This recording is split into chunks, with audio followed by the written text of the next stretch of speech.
Good morning, everybody. My name is Good. Keith Andrade, and I am the CEO and founder of the Morning Byte. And today I have my co-host, Tanya Antonio, and our guest, John Moser. Tanya, why don't you introduce yourself, and then we'll go to John. Good morning. Hello. We haven't figured out a name for our listeners yet. I was like, morning biters. I don't know how I feel about that, but hey all, it's me, Tanya Antonio, Keith's co-host. I am the lead strategist at the Grand Strategy. I'm here to give you a general business perspective on this week's headlines. John, so excited to have you here with us. Introduce yourself. Thank you so much. What great introductions, you guys. My name is John Moser. I work at a company called Justworks. We are an HR tech platform that's leveling the playing field for small businesses everywhere by providing payroll, benefits, compliance, HR tools all in one place. Small businesses have historically been super underserved, and so we live to serve that community. And at that company, I sit on the revenue team, so responsible for bringing in new business. I'm on the phone and in meetings with small business leaders every day. So I hope that that's what I can bring to the conversation. I spend a lot of time hearing about challenges, successes, and what they're seeing day to day. So I feel like that's where my pulse is. That's exactly what we were looking to talk about. Here's a really fun fact. For our viewers at home, the three of us actually all met at Justworks a few years ago. Well, actually, funnier fact. Moser and I met at a bar in LA, but knew each other through Justworks. So random. Yeah. It was actually crazy. We are all, this is Justworks alum podcast for you guys today. I think we were all passionate about small business and seeing innovation coming out of the private sector. So it's so befitting that we all begin our careers there and then find ourselves here today. I think a real passion of the Morning Byte is being able to consolidate news from all of these different sectors and then also like the far-reaching ends of the tech world and bringing it close to home so that smaller businesses have the privilege of information, which is a privilege, and the ability to pivot on it. So it's excellent to have you here. Yeah, we're really excited to have you, John. Thank you again for taking the time to meet this morning. For our viewers, just as a quick reminder, I'm based in Eastern Standard Time, and then Tanya and John are in Pacific. So they are so lovely that they got up at 7 a.m. this morning to meet us so that we can talk about what's going on in the world of business and technology. And yes, as Tanya said, we've all actually known each other for quite some time. I think it was 20 when I started working at Justworks. And John, you were in my hiring class, actually. It's I didn't true. know Yeah. that. We started the same day. Yeah. Making cold calls together at the same time. Yeah. It was a really special time. Oh my gosh. So much has changed then now. So what's it like working at Justworks these days? Oh, I love it. Justworks is at an incredible inflection point as far as what we're doing as a business. We're really evolving from a single product company. We were really just a PEO, and we were a PEO pretty much only focused on white collar businesses. And we're in the middle of an evolution to not only serve a larger spread of small businesses, so blue collar, gray collar, but also spreading internationally. We now have offices in Mexico City, London, I think Toronto, and I think more to come too. So it's really, really a cool time to be at the company, and really cool to see it evolve from where we were, 7 years ago when I started at Justworks originally. Gosh, that's incredible. I know. It's so nice to hear that you guys are expanding. Let me ask you this question. Does Justworks still have the COGIS values? Is that still a thing? This is still in place. And it's so funny. I mean, part of my story is that I left Justworks for 2 years and I came back. And one of the things that struck me when I left was how attached I was to those values and how much they had really seeped into my life. And I think it's actually less about the fact that those values were put on me and more about the fact that actually I just aligned really well with those values. Yeah. Just so everybody, our biters are listening. We're going to figure that one out. Yeah, we'll work on that. COGIS is camaraderie, openness, grit, integrity, and simplicity, which are the Justworks values. And what's great is that it's not that complicated to follow. I mean, those aren't those are everybody's values to a degree. To practice those, right? It's not challenging. It's pretty simple. That's actually one of the things I loved about Justworks when I worked there. I felt the same as you, John. I felt like it was actually, those guys were kind of already a part of who I am. So the fact that I got to be a part of a culture that wanted to raise awareness to that and built products and and services for folks and small businesses based on those values, I think kind of made not just a huge difference in wanting to go to work, but I think that transcended for our customers. And I actually carry that with me. So for the Morning Bite, one of the things that I really want to provide for our listeners and our subscribers and members is I really want them to feel like they have one step ahead in this really fast changing world. And the Morning Bite covers a lot of different things, but more specifically, we cover business and technology news. So John, you've been getting the Bite for about a month now. Tell us, our viewers who aren't members yet, what you think about it in terms of the things that you're learning. The Byte is really cool, I will say. It is an easy way to consolidate all of the AI and tech news from the previous day, basically, into one place. So I get a text message in the morning. It's like one of the first things I see. And not only does it has headline for each item, but then has a couple of consolidated points. Keith is not paying me to say this, by the way. I really do enjoy it. Keith is an and then it has a link at the bottom if I want to dig into more detail. And I think what's really interesting about this is there's usually one or two per day that I see in the morning, and then I later on in the day will look into further. I mean, I think just this week there have been several things around AI and robotics that have been really interesting. I'm sure we'll get into that at some point. But yeah, big fan. Well, thanks, John. I'm glad you like it. I mean, let's just dive into it then. So do you remember which is the robotics one? Because that was actually on our list of things to talk about today. I don't know. Do you guys want to pull it up? I'm Yeah, like looking let's do through. it. We do. Don't worry. We've got you all set up. Keith is incredible. Incredible what he has built on the back end. So I am so with you. This week specifically, we had some extremely spicy headlines. I feel privileged because I have Keith's cell phone number personally, not to brag or anything. But when I get a particularly spicy bite or one that really makes me be like, I will text Keith personally and be like, this is wild. This is wild. And just big ups to the Byte. I know that we're on the show and I'm co-hosting with you, but I have some friends who work in finance who are constantly monitoring different headlines from different areas based on like what they are working on. And there were a couple of headlines that were actually broken through the Morning Byte that I was like, that feels kind of relevant to what you're talking about. And they were like, I don't know what you're talking about. So they hadn't actually seen it through their traditional news sources that they were monitoring yet. And I felt really great about that. So please sign up for the Morning Byte if you feel like you can use the feeling of dunking on your finance friends in casual conversation. I think we all use that. Let's be honest. Being able to leverage anything just feels good, right? So in the case of Boston Dynamics, they're leveraging their new robot, and their new robot, I don't know if you guys saw that video trending. It was probably like in 2020 where there's this kind of like bulky, hunky robot doing all these. I remember flips. That. Yeah. And you probably remember their other robot that's kind of like yellow and has like a long black neck. And can not. It's called the Spot. The Spot. Okay, hold on. Let me. All right. Well, anyway, Boston Dynamics, they have like two robots. One that's meant to help people who are doing construction work and let things up and move them around. But now they have this giant robot that can like do backflips and can actually dance, and they're showing off its moves. But this week, they just released a new version that is all electric, and it's meant to be pilot tested this year. So some of the info on it, basically, it's called the Electric Atlas. It has enhanced maneuverability. The pilot testing is in 2020. It's all about being sustainable and efficient with its processes.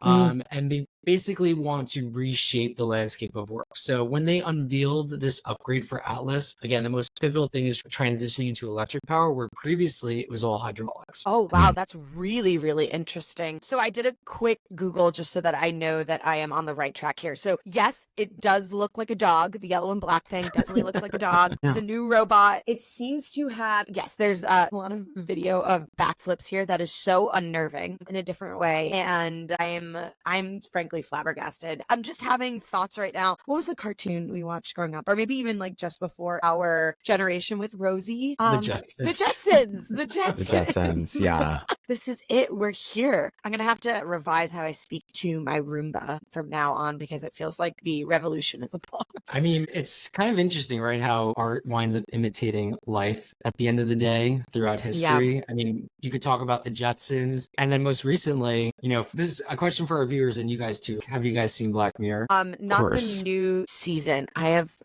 Okay. Okay, Talk so about it. John Go says, for of it. course, thank God. Yeah, Okay, every Tanya, episode. the newest season, there's an episode, and for our viewers, I am about to spoil it, so maybe just skip forward Sorry. yeah, It's 60 been out for seconds. how long? Yeah. So in season 6, who's the actress from Schitt's Creek who plays Alexis? Annie Murphy. Yeah, so Annie Yeah. Murphy plays this character who works at Netflix, I think, actually. She plays a character who works at Netflix, and she winds up letting someone go, and she has to be a typical boss that makes up like a fake excuse, and, you know, they're doing layoffs, cutting corners. It's ugly. But then she goes home, and then she winds up meeting with like her ex-boyfriend and winds up kissing him at dinner. And then she goes home to her current boyfriend, and they're like, let's watch a movie. They put on a movie, and there's a Netflix icon that's like, Everybody Hates Annie or something like that, right? Or whoever her Canadian character is. Turns out that she signed away all her rights, and Netflix was using generative AI technology to make a TV show about everything that she was doing in her real life. And it was all about shitting on her. And because they could do generative AI, they had, who's that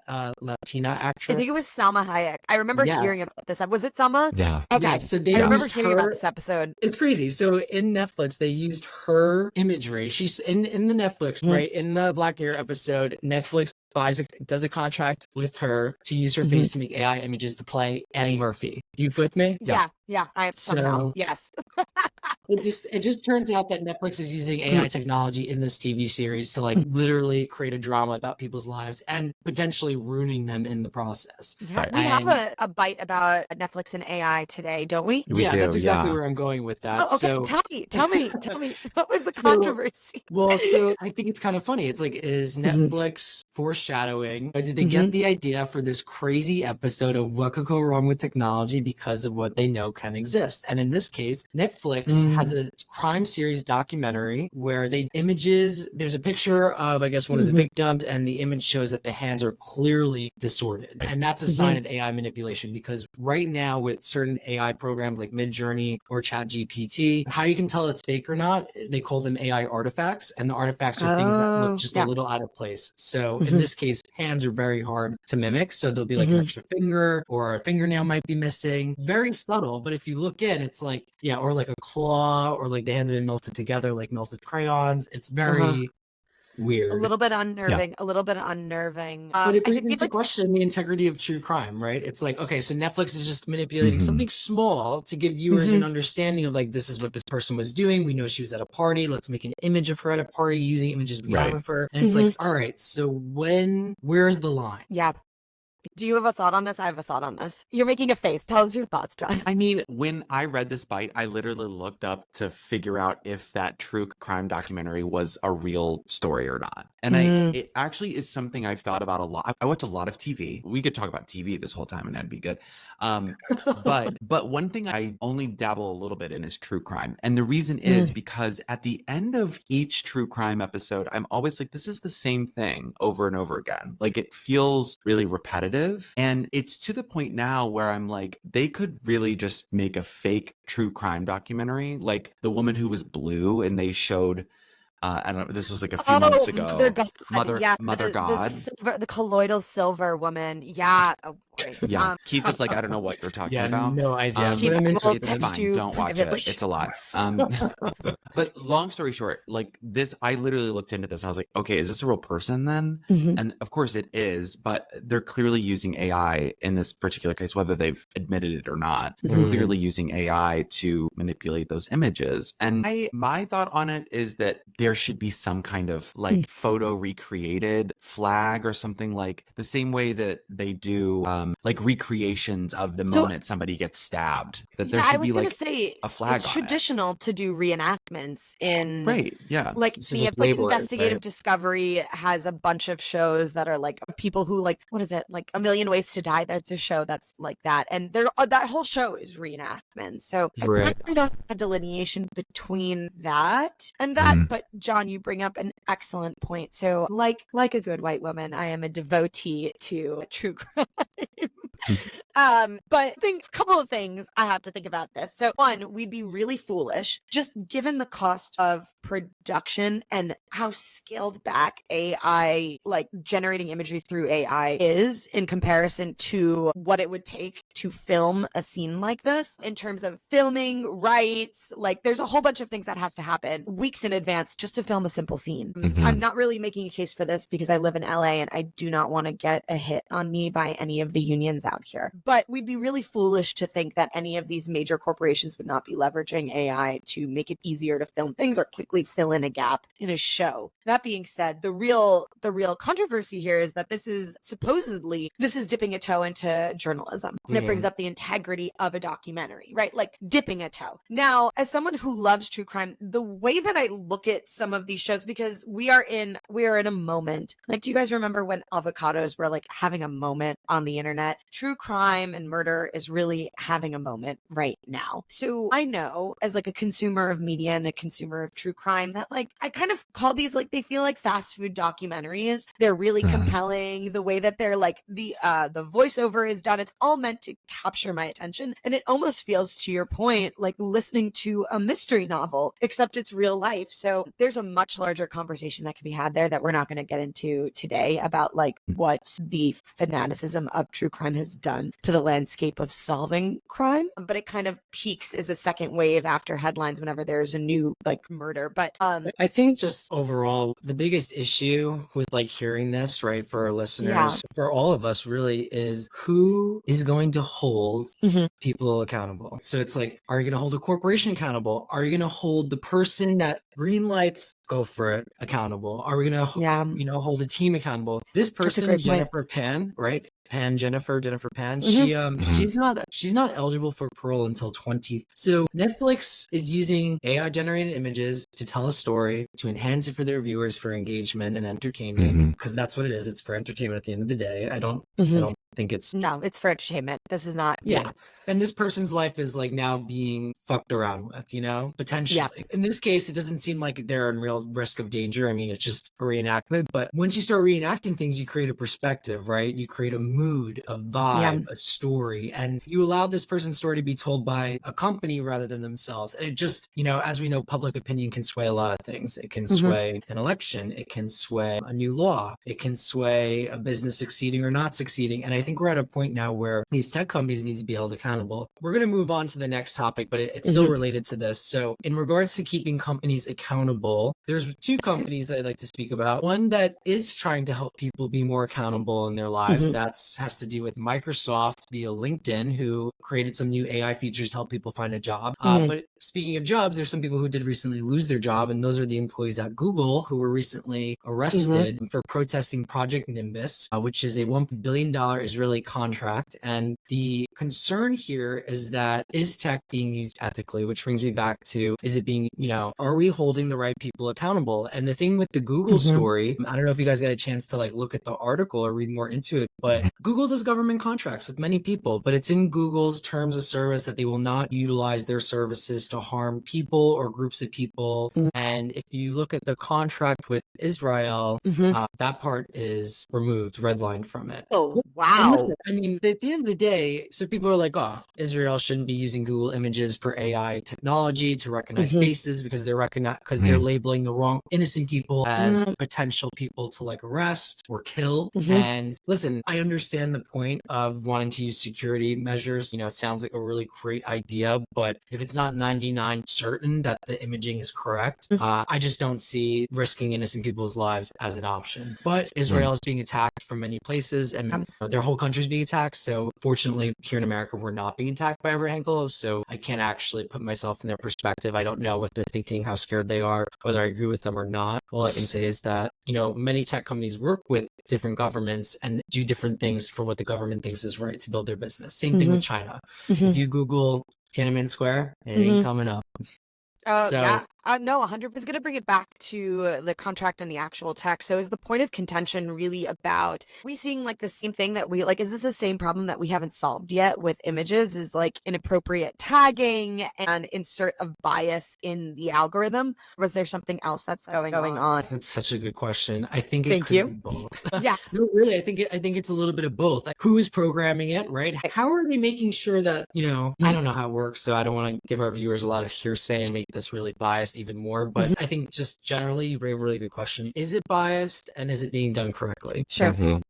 Sure. That's what I'd be curious about. And then you bring up the ethics thing. So again, there's this element of like, I hate to call it naivete, but like this Google working with governments has got to be nothing new, nothing new. It's what allows them to operate in many different countries that have different kind of concerns about the dissemination of information to their people and wanting to titrate it. So of course it's going to happen. There are probably contracts going on here within the US that I couldn't even speak to or couldn't even imagine and probably don't want to. I really admire these Google employees for taking a stand for protesting. I want to know a little bit. I would love to know more from them. It doesn't seem like there is a clear-cut indication, or like, I kind of feel like whenever you're going to lead any kind of social movement, you want to be very clear about what the problem is, what the demands are, and what like the request for change is, unless it's just awareness. But I'd love to know a little bit more from them, what exactly it is ethically that is concerning them, as opposed to just kind of like picking it sounds like also like kind of picking a side in the Gaza situation. I think it has to do with what they redlined out with their contracts. Okay, so that was the concern. Got it. Because they removed that part where, it could be used to hurt groups of people or individuals from harm. And that's just overlooked. At $1 billion, company is going to bend over backwards to do whatever that client wants them to do, no matter who the client is. And if they want you, whether that's been redlined or not, I can't imagine them not using what they're getting from Google in whatever way that they want. Absolutely. You know what I mean? Like, it's just kind of, it's a big government paycheck. contract, so who knows what's being threatened too. Right. We've all worked with small businesses and medium-sized businesses, and I don't know if you guys have worked with enterprise businesses, but it's the same game. There's give and take, and someone can pull all their contracts if they don't get what they want and go to a competitor. And I don't know, right now we're in an AI race. Google is definitely trying to like reestablish its foothold in the next generation of technology, and having a company like Israel using like $1 billion is a lot of money, right? And I imagine it's a lot of money because there's a lot of data being used, and Google as a company using all that data can probably have an opportunity to grow, right? And understand how to build out their algorithms and improve them over time. So overall, you bring up a really good question, Tanya. It's like, we don't know if it's biased or not. I think from the Google employee's perspective, it's just some of these software developers don't want to work for a company or don't want to work on Project Nimbus and we're forced to. But the thing is, there are so many government contracts, and then it just brings it back to, when are we going to hold these people accountable? How are we going to make the world safer? To put a pin in this for now and keep an eye on this, the relationship between technology companies and the government is really, my understanding has always been, I wish it wasn't this way, but it is just kind of true, is that ethics is essentially in the eye of the beholder. What we determine to be ethical in any generation will change over time based on the relationships between our societal standards, pervasive religious standards, cultural standards. Think about how many things we thought were ethical and totally within the green just 3 decades ago that have changed now and changed today. So it's something that I think we should keep an eye on, especially because our technology is changing faster than we can, frankly, philosophize about it. So something to keep an eye on, something to keep track of. I think also because our generation and then our little gens coming after us are very quick in a way that's wonderful and innovative to be like, not ethical. We don't like that. But it is so much more complex than that. It's so much more complex than that. In the vein of international scandal. So the 2 bytes that I really wanted to talk about this week, I have a Texas town targeted by hackers, and a Texas town targeted by hackers. And I'm just giggling because, speaking of Netflix, this also feels like the show that had come out a few months ago. What was it called? Do you guys recall that one? Where the whole world got shut down by hackers? Oh, the movie. Yeah, this is like As the world end? Yes. No. I was just like where I'm at this It was morning. I was Julia like, Roberts. I'll pull it up. yeah, as the world burns, that's not the name of it, but there Leave the is world literally behind. so close. Just to keep you guys up to date on what's going on, a group of hackers had shut down water systems in towns in Texas, which is absolutely wild. I am equal parts terrified and impressed. Equal parts terrified and impressed. There is, for those of you who don't know, who are not super well versed in integrating language models like ChatGPT into your everyday life, you can actually request your AI to adjust its answers for humor, inflection, thoughtfulness, adding empathy, adding emotion. And what we're seeing right now is that AI content is now ranking emotion-driven or compassionate language. Is that right? Did I have that right?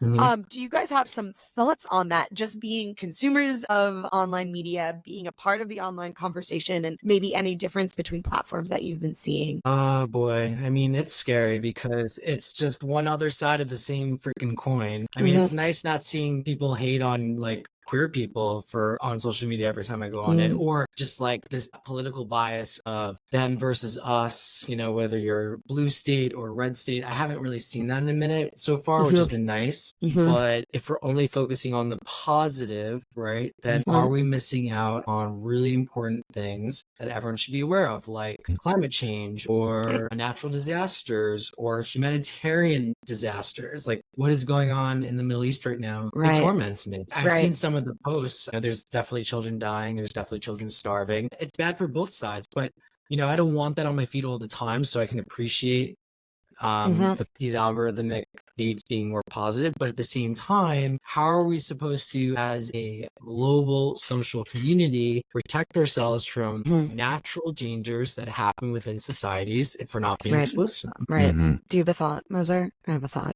No, I think Keith actually said exactly what I would say. I think it's a really difficult challenge to think about because the internet 3 years ago was an exhausting, toxic landscape of like, it was just horrible. You got online and the only reason you were engaged was because everything was bad. And partially that was because of COVID still. I mean, thinking 3-4 years ago, right? But the flip of that is it is also a problem. I mean, you can't, like Keith said, have just everything be positive and us just totally ignore other things that are going on in the world. I think that is part of, actually, to bring it back to the morning bite, is part of where these media services can bring real value is providing a filtered, balanced perspective on what's going on in the world. I think a lot of news media is seeing their perspective seems to be changing a little bit. And I'm not an expert in this, but so I don't want to speak to it completely. But like, you know, when you get on the New York Times or when you get on some of these more balanced websites, that are news conglomerates. I would say like The Economist is also like quite balanced in terms of, AP News, etc. Like you are getting, instead of the whole internet, you're getting the filtered perspective of their editor in chief that's giving you like, hey, here are the top 15 news things that you need to know. And I think the Morning Bite is a great example of that because you are getting a summarization of what is going on. Yeah, and it's helpful. Definitely for me, I mean, one of the reasons why I started the Morning Bite was I love reading AP News. I love reading Routers. New York Times, it's not always free, so I'm not always a big fan of it. I just don't want to pay for their subscription. I think it's a little expensive for articles that I think are just, sometimes I feel like it's just a lot of text. And I just don't have time to read that much stuff, even though I would like to. There's so many other priorities I have. So the Morning Bite was the solution for that. It's for people that, you know, they may like all these articles and they want to read them, but they just don't have the time for it. And I don't really feature articles from the New York Times because they do have a paywall. I actually tried to give everyone access to articles they could potentially find on their own, aligning with their values of accessibility and diversity. So Routers is available. There's no paywall. Same thing with AP News. Same thing with NPR, The Verge. These are all Technica. Those are all companies that I often feature on the Byte. But, you know, being able to get 3 bullets, right? Usually the bullets they tell a story. It's like what happened, maybe there's another fact of what happened, and then like why it matters. So is it like an ethical concern? Is it something that I should pay attention to, whether it's stock related or not? But John brings up a good point. I mean, you really want to see on social media, like you do want to know what other people are thinking. You just don't want to be bitch slapped in the face while trying to discover what's going on. And it's hard to do that because people are super opinionated. But I think what would be really cool to see is if these news networks step up and stop trying to scare everyone and lead with informing people, because I think if you inform people first and then bring in perspective, you might actually come into a bit more of an open-minded, critical thinking place. And I think now it's more so like fear mongering. Yeah, no, you're totally right about fear mongering. There are two things I was thinking of. I was kind of like marinating in my brain while we were talking about this. Two things. One, there's a difference, and I'm seeing both actually listed in this Byte when you dig in. There is positive language and then positive news. So there's a separation between the two of them. So there's like positive news reporting, but it's Jigsaw is also favoring, like their algorithm favors positive language. So I have long since thought that it is language that shapes our mindset, So an interesting relationship here, actually, I'm trying to remember which book or which study I had read this in, but there was a study that was done. It's not to like poop on everything, but that those who are a little bit more optimistic or who are shifted into an optimistic mindset come less critical in terms of critical thinking. So there's actually a balance that needs to be struck here. The fear mongering also will reduce your capacity for critical thinking. You stop choosing smarter and better when you are in a panicked mindset. I think that in any survival situation, even if it's like survival long term, thinking via panic is not going to help you see the playing field clearly. However, in a bizarre but true, I guess, what is that, like adaptive kind of thought process, optimism, it creates like a Pollyanna kind of mindset about things. So something for us to think about. For me, I live in Los Angeles. We see spirituality and positivity washing all the time here. And it concerns me because I feel like it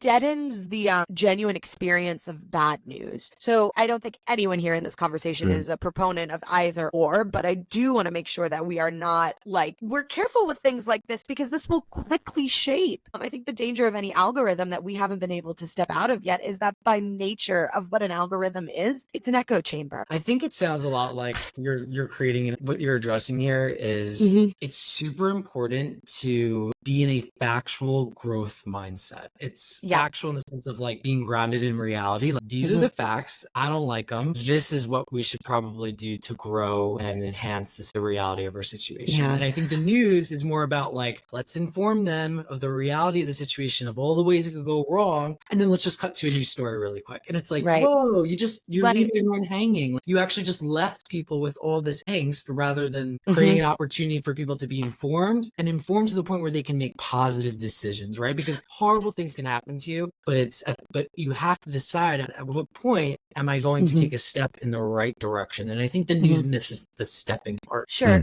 Something that the Byte does really well, which is like, why does this matter? What can you do with this information? Helping you kind of close the gap between the emotional fallout of a piece of a headline, essentially. And I think for me, like the best middle ground I could possibly ask for or have here would be like any environment that fosters critical thinking. Just the ability to digest it a little bit better. But it's almost impossible to do that as one single person if the pervasive feeling that you have in your online climate sways either majorly negative or majorly positive. I don't have a perfect answer yet, but neither do people who are more qualified than me. So, well, as the we'll CEO, keep you updated. Stay tuned.